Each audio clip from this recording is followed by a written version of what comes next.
and welcome to another Amusement Warehouse podcast. We're delighted today to have as our guest Mr. Rick Frenette, fair manager extraordinaire, who's joining us and also as a consultant later in life here. Rick, welcome. Well, thanks for having me. We appreciate it. So we get some people who have been managers of maybe a state fair here or there. That's kind of the apex of your career to get to be a state fair manager, but you've managed three, which I did a little research. I couldn't really find anybody who managed three major state fairs. That's pretty impressive. You want to throw in CFO for a fourth state fair? Okay. So. It's not manager, but yes, close.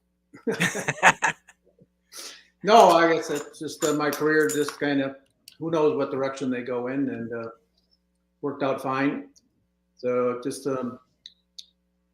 things dealt with at each fair, and you always know when it's time to move on, and lucky enough to be able to secure some positions at other fairs and willing to move and willing to travel. So it's been a great experience. Yeah, no, it is a great experience, and we'll get into it. But not only did you manage three state fairs, but you turned three state fairs around financially, which is super impressive. So congratulations on that. Well, I appreciate that, and working with you and one of those state fairs with your previous career, you watched some of that change. So that was a time I'll always remember. Actually, we'll get into that a bit. But first, I kind of wanted to talk about your hometown state fair where you got started. I believe your dad was pretty involved in the fair, right? Yeah, it's actually, the name of the fair is the Northern Wisconsin State Fair. The reason the state fair name is on there, really, there's no copyright, but back when that fair was established in the 1800s, Wisconsin wanted to have a fair that represented the northern part of the state. So they allowed what was then just a local, county fair, basically, to use the name state fair. So, and that's on the Wisconsin books. It's called the Northern Wisconsin State Fair. There was also a Central Wisconsin State Fair, and then the Wisconsin State Fair, of course, so considered Southern. But yeah, that's my dad was in all these little side businesses in his life. Had some concessions, a popcorn wagon, a corn dog or pound pup stand, deep fried French fry stand, and put them up at the local fair every year. Loved that, and had an opportunity to buy into it was a privately held fair owned by 10 stockholders or shareholders, and he was able to buy one of those shares in his career and bought into the fair, and they needed a manager so 5 years of his life he was the manager of the fair, and that's how I got involved. And with he liked the way I moved numbers around even in high school, so he hired me to run the gates and the finance operations during the fair, and of course helped set up. I grew up working in his concession stands before he was the manager of the fair. But yeah, so I just had that experience all over at the fair, and then with working under my dad there, got to be real close with the carnival and the concessionaires and the vendors, and that's how I got the overall background of the fair business. Who was the carnival company? Well, we were lucky enough. I look back on that now when I got more experience and understood the industry. I didn't realize how lucky we were to have the carnivals that we had. It was just, I guess, routing or whatever it was. But I look back, it was Bill Hames shows, Olson shows, one of the original rail shows that was out there, traveled by train and came into town, and that was a big show back then. Bill Hames, and now a name actually plays the fair. So. Wow. Century 21, with the so that's pretty big carnivals. Absolutely. That I didn't realize when I was young that they were that big. So, right. Was the concession business a full-time job for your dad, or was it just like a sidelight he did? Well, my dad was I guess you'd say in today's world, an entrepreneur, but he did what he had to do to pay the bills, and so he had a job, at the local electric company, and then he had a popcorn wagon, two of them actually, that he worked at every night on the corner of downtown in Chippewa Falls. And my dad was smart enough; he parked the popcorn wagon right across from the theater. So, wow. And then he just had all these opportunities. He bought corn dog stands from an old concessionaire, and we called them Pronto Pups here. He had the Pronto Pup mixed rights to Wisconsin that he got from a person in Minnesota. So yeah, he was just always there and found little things that he could do, and ended up in the restaurant and motel business. Was his final career. Always loved the fair business, and he was my encouragement to leave the family business. And when I got an opportunity to go to the Minnesota State Fair, he said, "Sure, you go live my dream for me." He says, I didn't leave town. I thought about it sometimes. He said he was offered the Peoria Fair job, manager's job. I can remember when I was in high school. And then he told me later in life that he didn't take that job because he didn't want me to have to leave high school. So. Oh, wow. So you were in high school when you were doing the finance job at the North Wisconsin State Fair, right? I was running the gates when I was 15 years old, and balancing the gates and the money and all that kind of stuff. Wow, that's a big job. And so was the Minnesota job post college, or where was that? Well, it definitely was post. Yeah, I was 32 when I went to Minnesota. So. Oh, wow. Okay. From graduating from college, I worked. I was in the worked for my dad. He had a restaurant and motel, so I tended bar at night and worked in a bank during the day, and still helped with the fair in the summer, with him and other people then, and then went to work full time for him for a few years in the restaurant business and the motel business, but got offered a position. Well, I got offered to come over to Minnesota State Fair one summer when they were having some difficulties, I guess, going on in the finance department. My best friend, Jim Sinclair, who is also from Chippewa Falls, and my dad hired him as his first fair job. Oh, okay. So that's where the connection came through Jim. Okay, gotcha. Yeah, Jim's from Chippewa Falls. And so he called me one day and said, "We need some help during this fair in our finance department. We're doing something different with the admissions department." And the guy that was there as the finance director, Jim thought I could help him out. So I went over and spent 3 weeks there helping with that situation. And then after the fair, they fired the finance director and called me up and interviewed me and offered me the position. And so I went to my father and said, "What do you think about me going into the fair business full time and leaving the family business?" And he said, "Well, I'm not real happy about it," he said, "but I know you love it." And I said, "I love it." He said, "Go live my dream." So I did. That's awesome. That's really awesome. That's a great story. Right. And that's a big move right away, right? As finance director of the largest, one of the largest state fairs in the country, certainly the largest 2-week fair in the country. That's a big role to be. Were you nervous about it, or that little experience you had during the summer was good?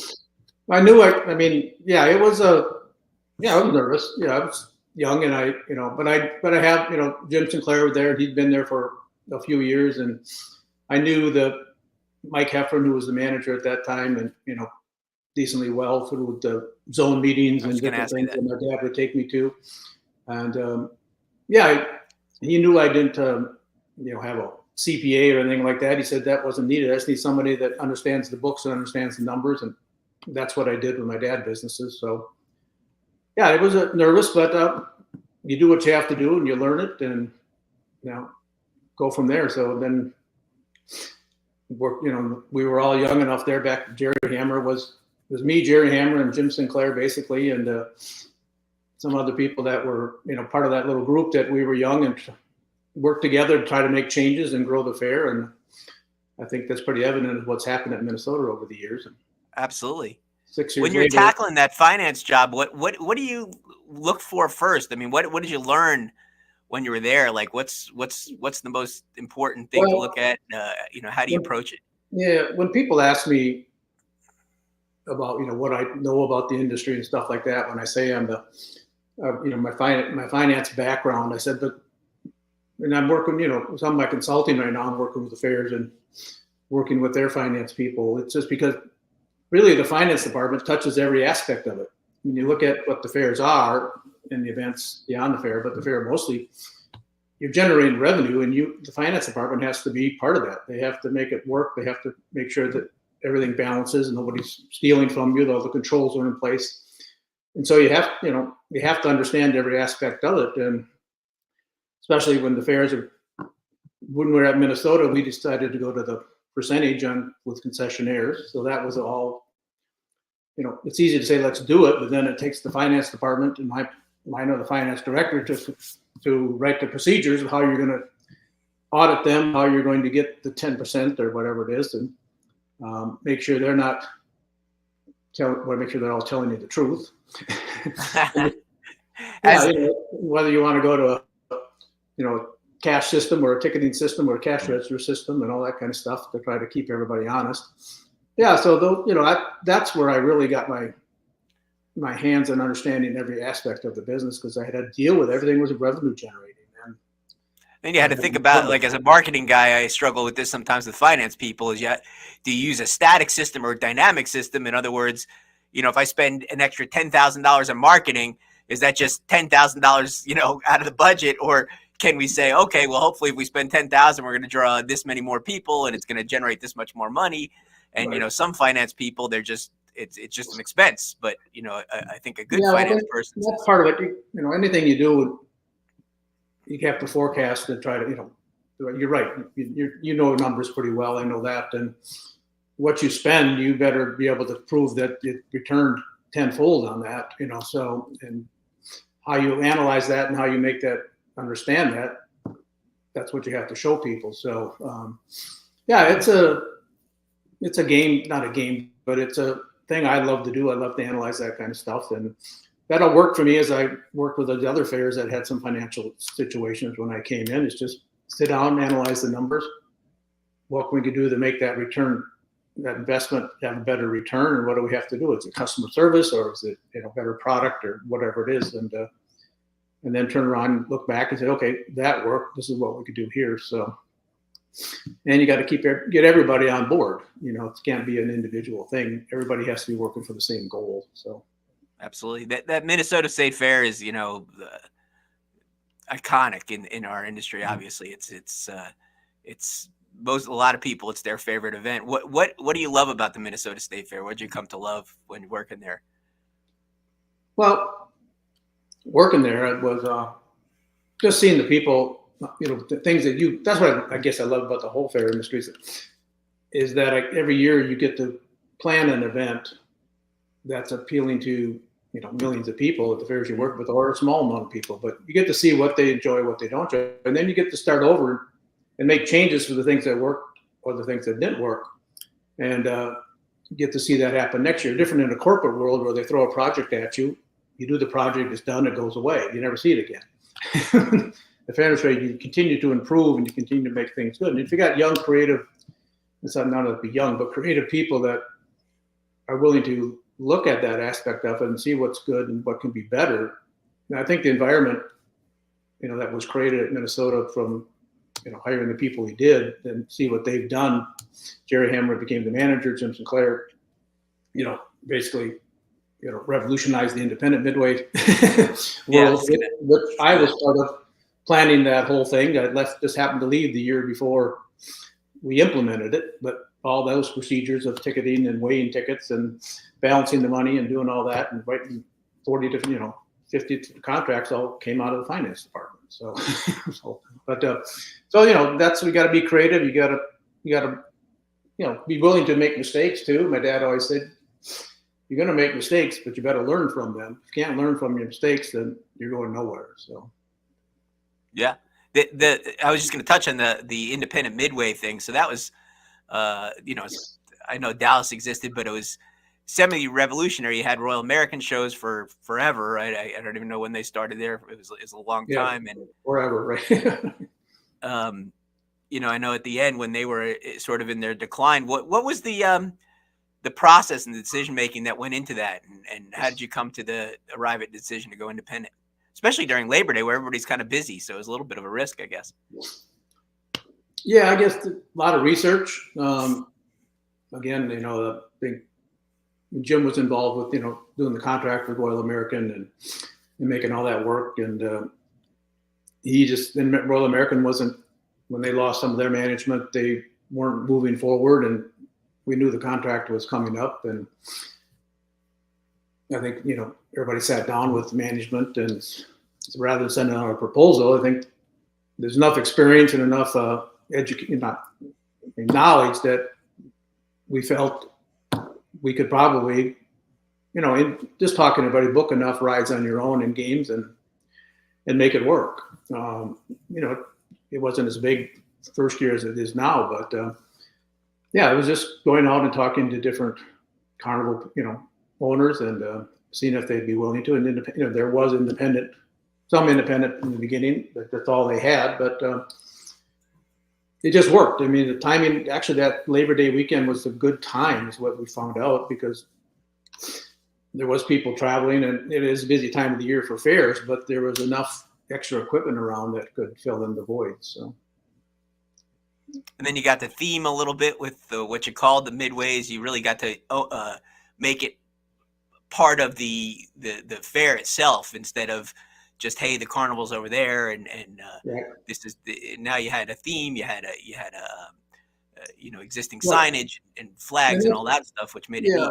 And I think that changed. That's not the reason, but you don't want carnivals are great, and every fair needs carnivals. There's only a certain few that can actually take advantage of an independent. But even if you have your own carnival, I think what some fairs don't do is they need to work with that carnival. And like you said, make that just part of the fair, rather than say, okay, you want to buy a ticket to the carnival in advance, you got to go to their website. You got to do all this. It needs to be part of your marketing. Right.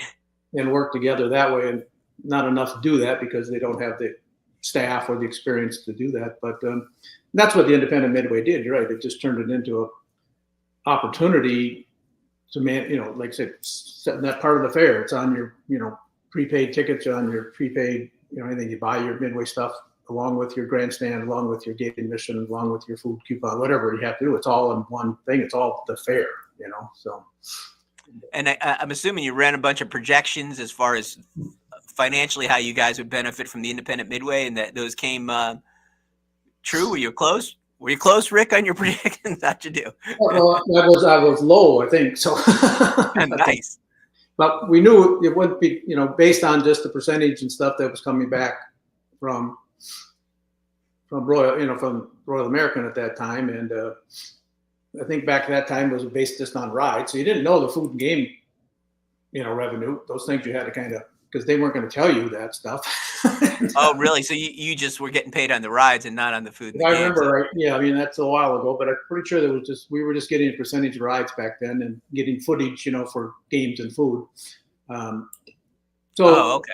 So you didn't know, and then going to the percentage on those, even in your independents, it was was consistent with your vendors on the concessionaires and vendors on the fair side.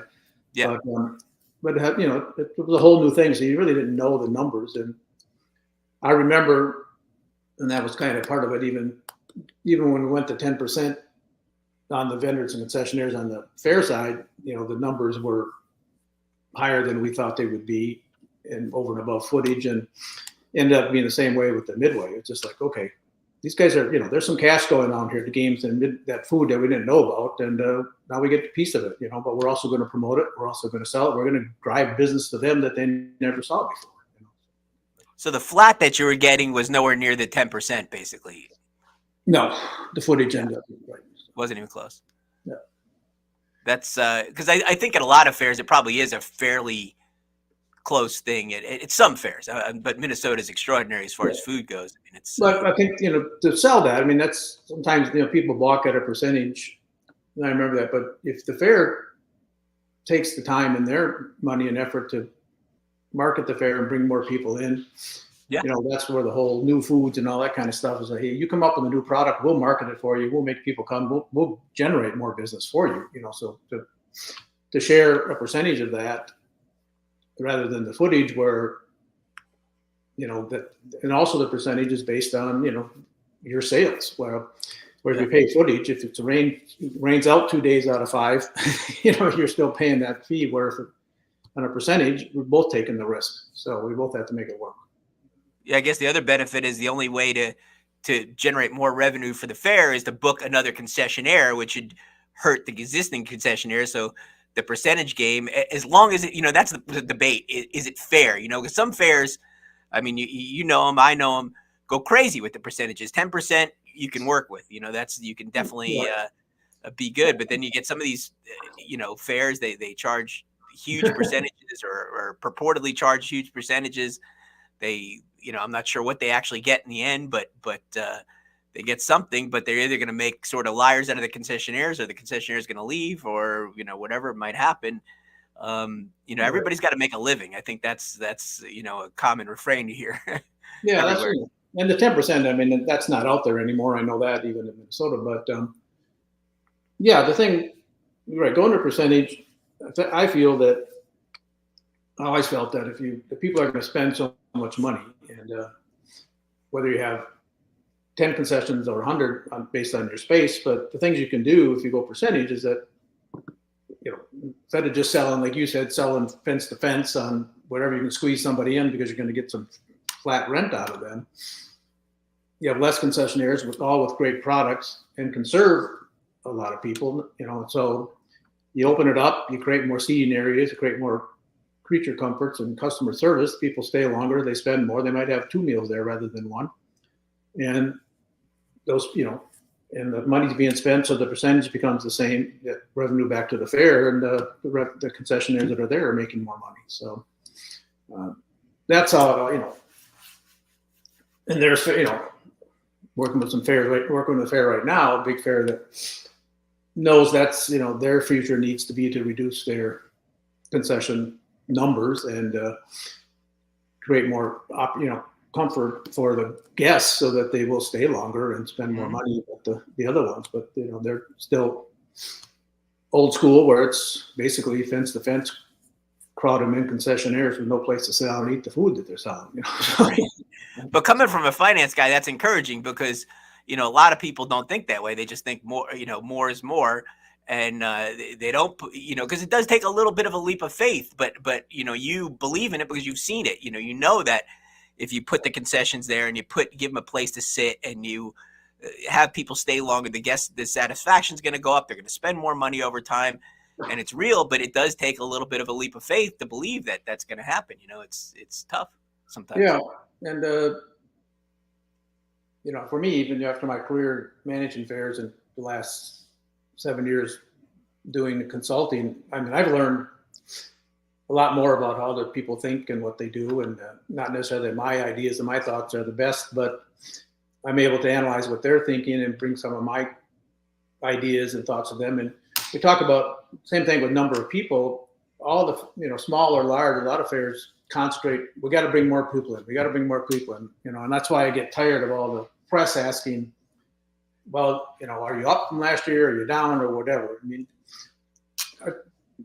to me, it's all about working with the numbers that you have, realizing that's probably where it's going to be around that number every year. So how do we get those people, like you just said, stay longer, spend more money, and we all make more money?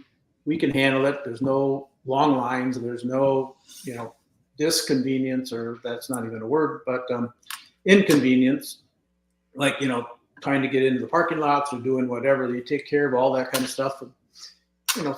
If you're always working to add another 10%, you're eventually going to outgrow yourself. You're not going to be able to handle the people. They're going to be disgruntled. They're going to be upset. And they're not going to come back. So manage what you have. And I mean, that's always been my philosophy. And that's why when I went to Ohio, we said what the real numbers were so we could manage with those real numbers. Yeah, no, I think that's a good. So Minnesota, how many years did you wind up being there? A little less than 7 years. So. 7 years. Yep. And then came the knock on the door, the opportunity, I guess, to go to take a step up.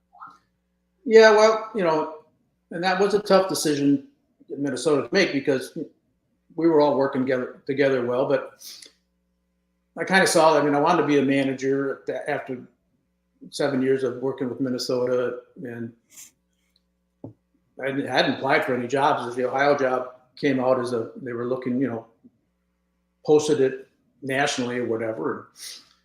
I had just, got my master's degree from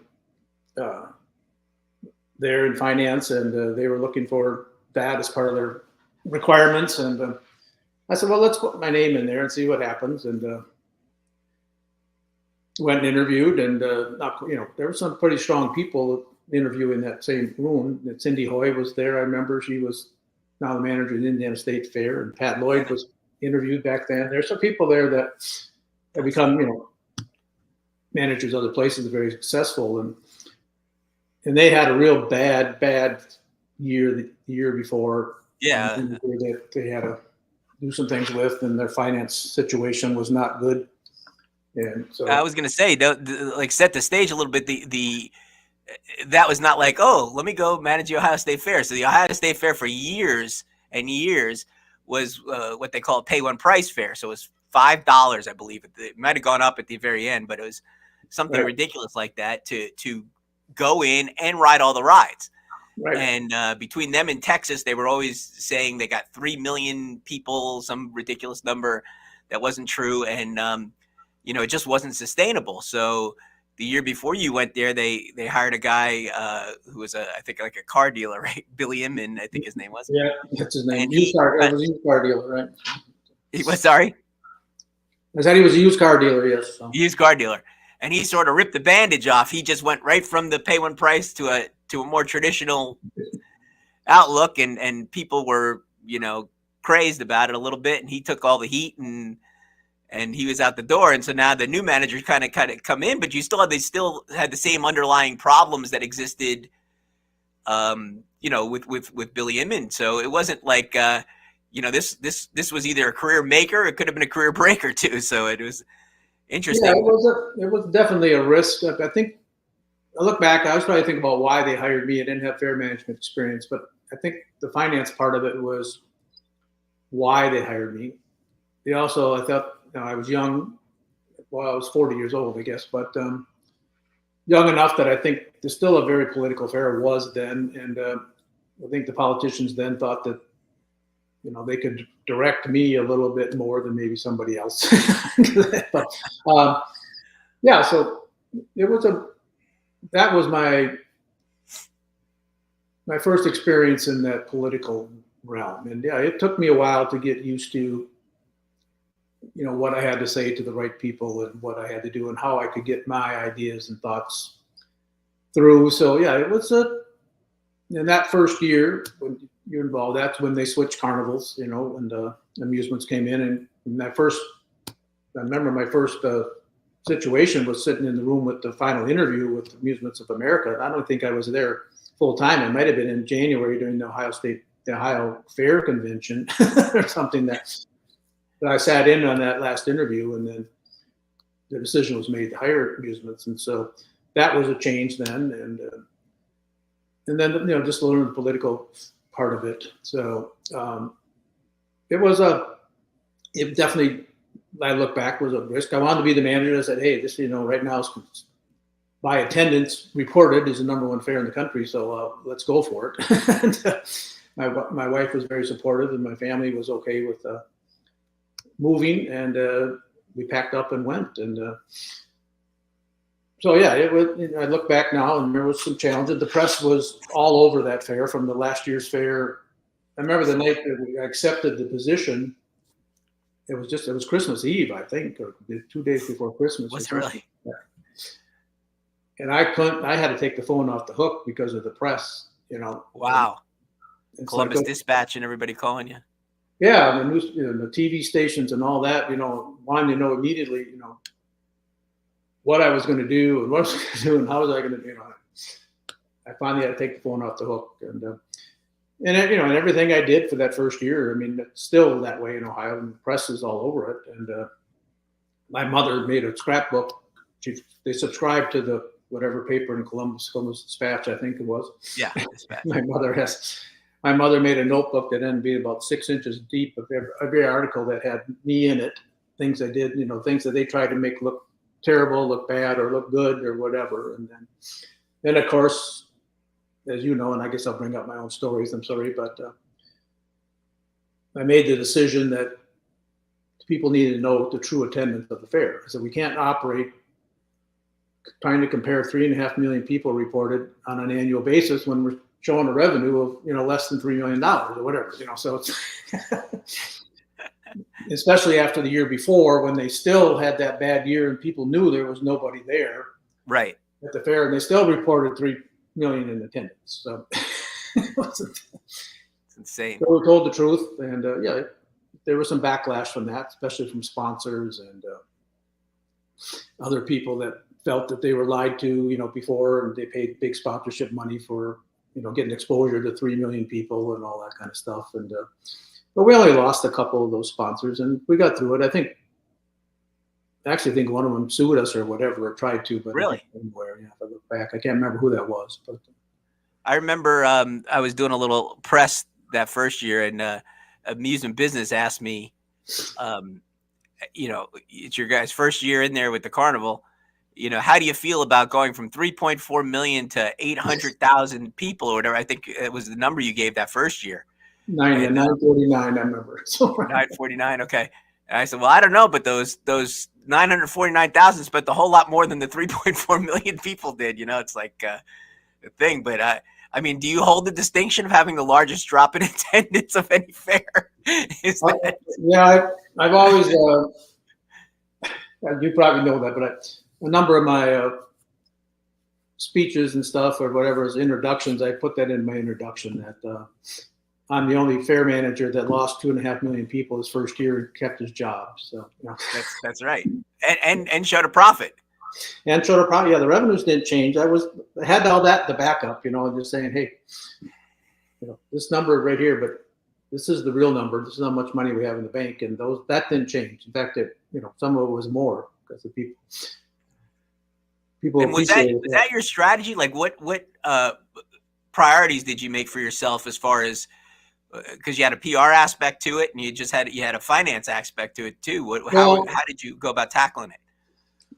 Yeah, I think that was a decision, working with my PR director back then, and do we wait till after the fair, make the announcement, say the attendance, and then, or do we do it?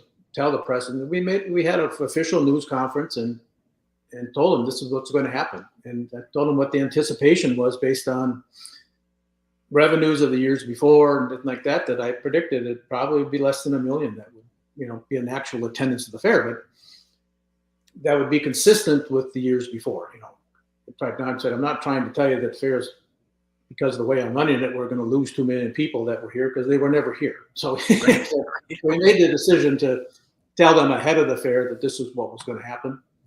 We report the attendance, after the fair, and along with the numbers, and go from there. And politically, they were okay with you doing that? The governor's office or the Department of Ag? Well, not all of them. No, there was some backlash from some of the governor's office people, and some of the biggest backlash wasn't somebody who was still in government, but the previous governors that started this attendance reporting war between Ohio and Texas. Right. Yeah, he's very famous, and he called me into his office my first week when I was in Ohio. He had an office downtown still. Was not the governor anymore, but he brought me in and he just said, I don't know what they're thinking. He says, why they hired some dire Minnesotan to come here and run the Ohio State Fair. And, can't count. And he basically said, don't screw this up or whatever. And I remember telling him that, sorry, but, I'm going to take this risk, but I'm going to tell people the real numbers. So, and he kicked me out of his office, basically. So. That's interesting. I mean, that's funny. It really is. I mean, it's crazy that such a point of pride to just make up. I mean, because clearly it's not even in the same planet as the actual numbers. I mean, it's just, I don't know where that got to or how it got there, but it was insane. And I think, I don't know, that's you don't want to say what people's judgments are. I mean, you want to be ranked. So that was part of the fair industry problem too. We ranked fairs by attendance, and that has, at least that ranking's gone away. I think, And but it's still there. The reporting of attendance is still important to the media and stuff like that. And I mean, we still put out the top 50 fair list with every year. So right, yeah, so that's there, but I don't think the emphasis is as much on. It's all the press is finally going down to as far as money spent and revenues, and you just got to put it that way. So that was just whatever was going on between and that. The governor, that he's the actual one that reported the attendance. The fair managers before me there didn't have any input into that. So right. So you were talking about the sort of the young team you had at Minnesota, but you kind of had a good group at Ohio too when you got there. They were gung ho. And I think every place I went, back in Utah, which was a smaller state fair, but same thing. What I found out was not necessarily my expertise or what I was doing. It was called leading people and getting them involved and giving them the opportunity to make decisions. And, they're the ones that understand what's going on behind the scenes. And Ohio, they were young staff that were there and worked hard, but they were never given the total freedom to say, I think we should do this. I think we should do that. They were just told, do this, whether, even if they knew it wasn't going to work, they weren't allowed to make, counter that decision. So every place I went, they just gave people you can step up and be part of this and make it work, or, you can go work someplace else, but it gave them the power to do that. And then I would just offer my thoughts and ideas when they came with their thoughts and ideas and say, this is what my experience has told me, and this is my experience, and maybe we can work this all together. And then they all seem to, I've had the people they look at where they're at now, and Virgil Strickler at Ohio. I mean, I hired him as the ag director, and he's turned into one of the, a great manager. And he was much better after I left there. He was much better with the politicians than I ever. Yes. And that's why I left. So he had that skill that he put to use after I left, and I was just there. Had to make some tough decisions when I was there beyond attendance and everything else, and I didn't make everybody happy at the end of that. Knew when it was time to go. So yeah, no, you had a great concessions department. Your rentals department was I don't know a rentals department that operates with less people and produces as much revenue as that place does. I don't know how they do it.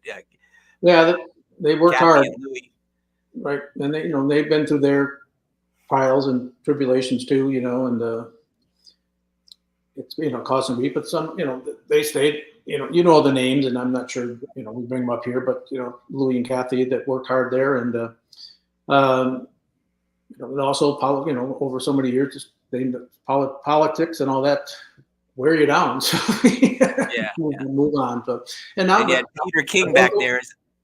Peter King back then is a finance guy. I remember he used to come up with ratios every day with per caps and comparisons and all kinds of things. He used the daily number. Peter, okay, Peter. But that honestly, that's one of the things I've always really admired about because your management style. You're right, you do, and it's interesting to hear you say it consciously. But you allow people to do their jobs without sort of micromanaging or doing that, and that's a hard thing to do for a lot of people. And it just came to me. I wonder, is it because you came up in the finance thing, so you weren't like in the nitty gritty of all the booking entertainment or advertising or doing something else, where you weren't like on top of them. You just wanted a result or see them grow. I don't quite know. I know.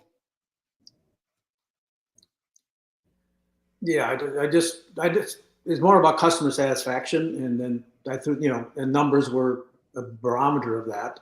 So that's the whole thing. Yeah, I didn't.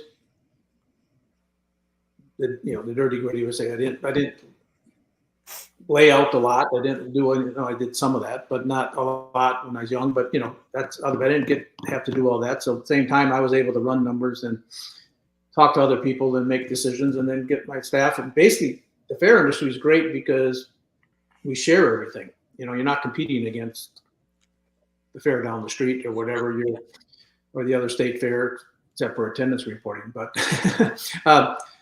And so, you know, our conventions and our meetings and that kind of stuff, that all fairs share their thoughts and ideas. I mean, getting your staff involved in those things are really important in our industry, and that makes a big difference. You know, so you see that camaraderie and that social aspect that everybody in the fair industry and the carnival industry too. You know, I know you guys compete for fairs, but at the same time, you operate together. You still, all your issues are the same, all your challenges, all your pluses are the same, and the fairs too. And if you can share that and have somebody you can call on a daily basis to say, talk it through, makes a big difference in, you know, in your Absolutely. business. And also, so from Ohio, after you turned that place around, you were on to Utah State Fair. Yeah. What was that like? What were the challenges you faced there? Well, that's another interesting, you know, I left Ohio not on my terms, basically, and you know, that's well documented. But political, you know, politics can make things happen, no matter how they want to. They can make it happen. So I spent 2 months looking for work. I, you know, went outside the fair industry because I didn't know, but I really wanted to be part of the fair industry. And Utah's fair was, I think I left, Ohio, you know, in October or something like that. And the Utah's fair is in the middle of September. And so they had some financial problems too. And they actually posted their job. And I saw that and put my application in. And it just so happened that the chairman of the board called me right after he saw my resume and said, I was just at your fair. And that year, and he said, you willing to come here? And I said, well, I'm willing to talk about it. I don't want to be in the fair industry. I said, I don't know exactly what's going on there. And then I said, you know, this is my background. He says, yeah, I've seen the articles about the departure from Ohio and all that went down. He says, I'm not worried about that. He says, I need this fair to grow, and I need this fair to get off, you know, financial problems it's having. And looking back at what you did there, he says, so he flew me out there, we interviewed, and before I left the room, he offered me the job. So, wow.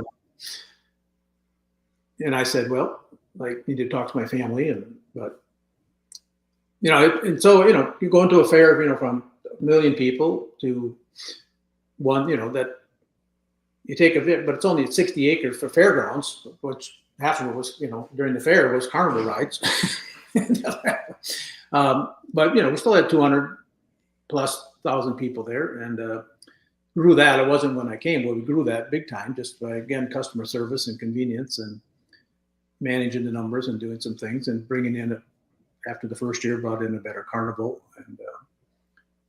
And so, yeah, it really turned out to be a better experience than I thought it was. You know, you go in thinking, well, I can go here and then something else will open up and you know, move on again. And, but it was fun. It was fun working in a little, I use the word smaller, but a less stressful environment. Working hard because they did need to turn the finances around, so a lot of things had to change. But with smaller numbers and a smaller staff, and really get them to dig in, you know, to really feel as part of one small family that made this work. We all had to work together because people had overlap jobs, people had to do different things, you know, they had to do everything. And it's great. And we miss living in Utah. So we miss the climate, and the city of Salt Lake City is quite a growing city. So, yeah. You didn't go to the fair convention this year, which was in Salt Lake City. It was, yes, but I didn't go. It didn't fit into my schedule. But we had a spring managers meeting there while I was at Utah. I was the chairman of the IAFE while I was at the Utah State Fair. So, you know, got a lot of those people involved in the IAFE, really, you know, a lot, which they weren't any part of before. And so, yeah, that was a great experience. And we grew that attendance, so we grew the revenues, and just that 6 years later there, the Wisconsin job came open after all there.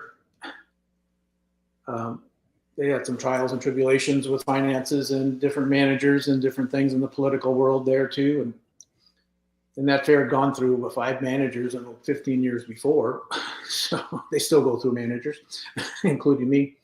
But then I wanted to come back to my home state. And so that worked out. But that, that was a long interview process and the decision, and again, when the governors are involved in interviews for the state fair manager, you get a little nervous. Something's going on. And it was in Ohio too. That was Voinovich. Yeah, Voinovich, yeah, was the governor. He was the head interviewer in the. Was he really? That's interesting. Not even like a chief of staff or something.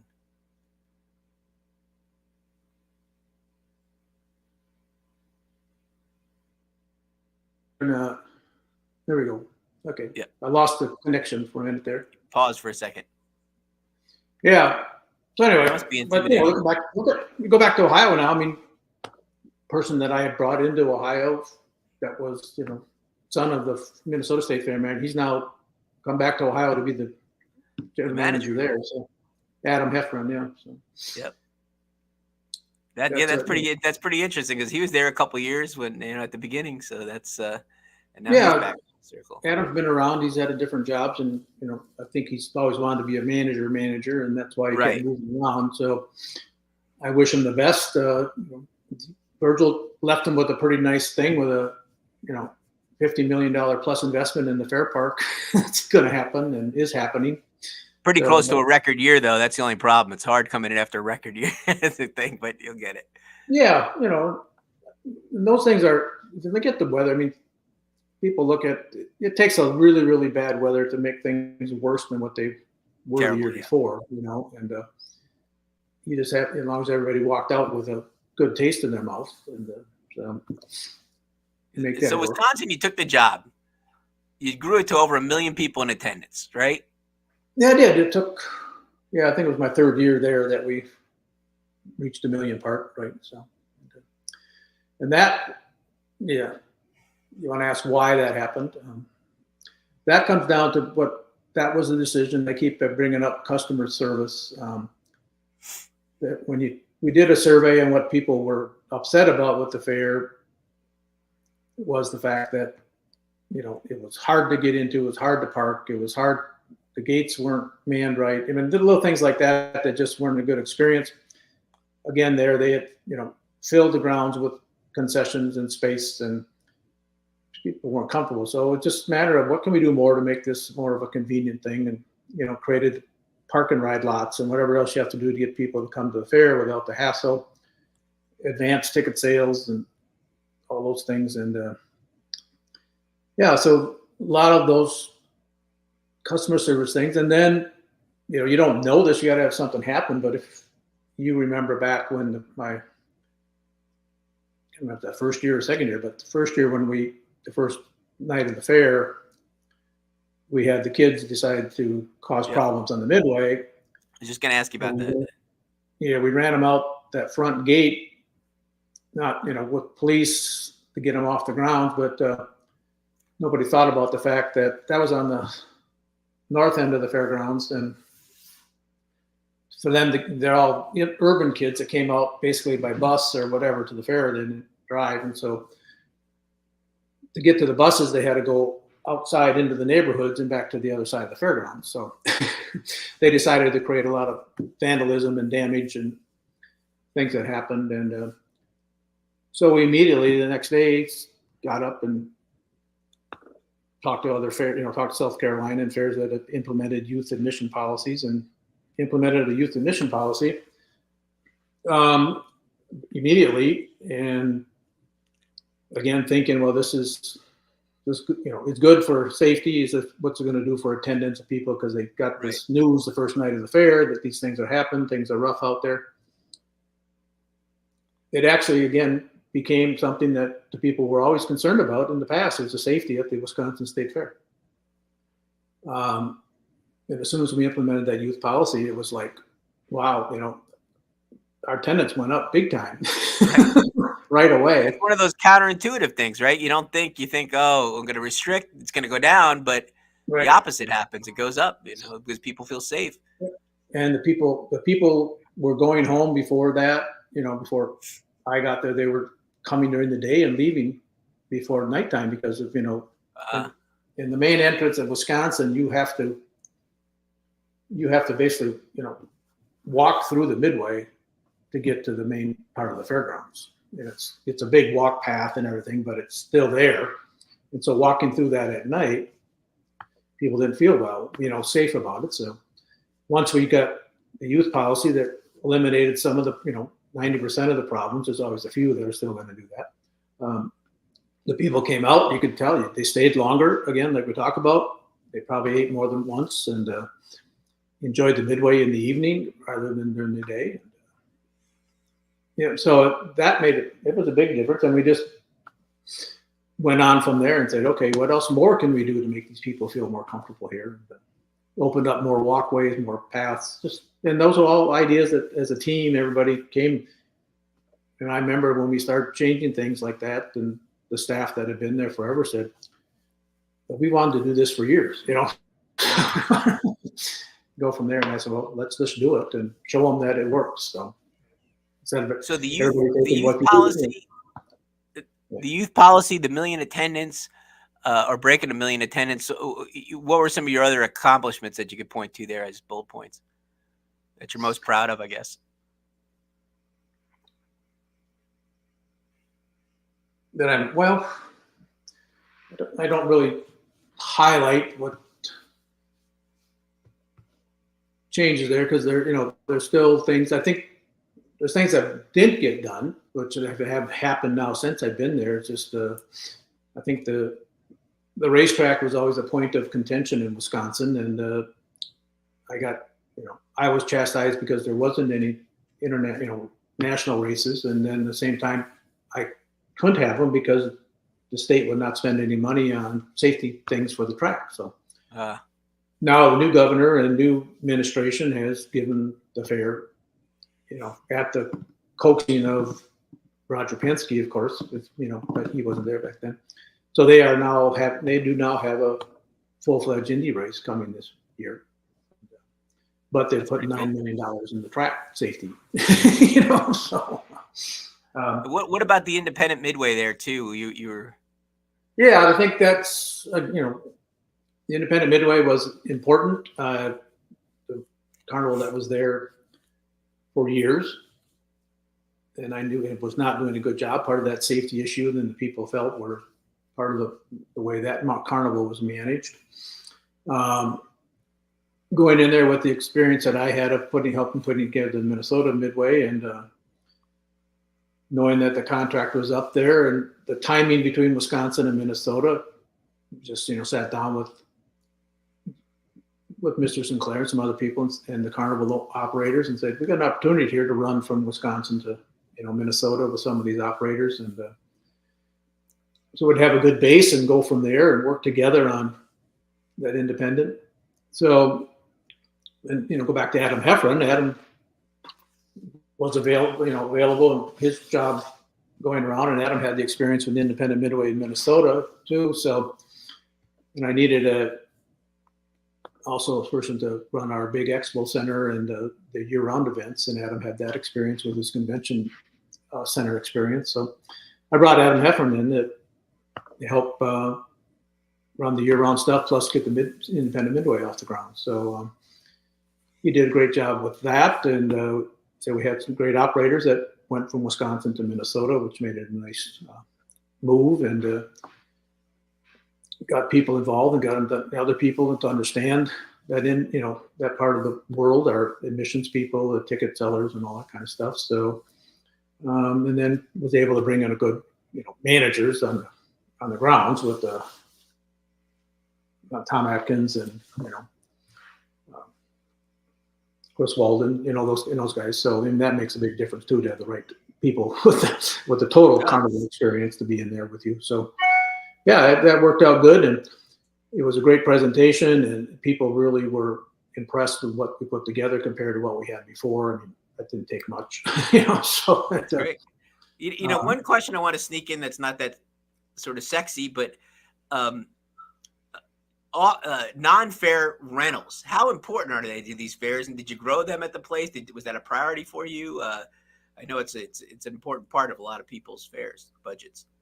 Well, it is. I mean, it was very important there because Wisconsin State Fair built the 300,000 square foot, expo center, which if you don't book it every day, it's going to drain you, just with maintenance and utility costs and everything else. So it was very important. And the grounds at other facilities. And yeah, and we were year round with that building. Now, if you go to Minnesota, non-fair events are great and they have some big ones, but they don't have any real year-round facilities to handle big conventions. So they don't do much in the winter except for their, Coliseum with the ice and that kind of stuff. And I'm not even sure they have the ice anymore there.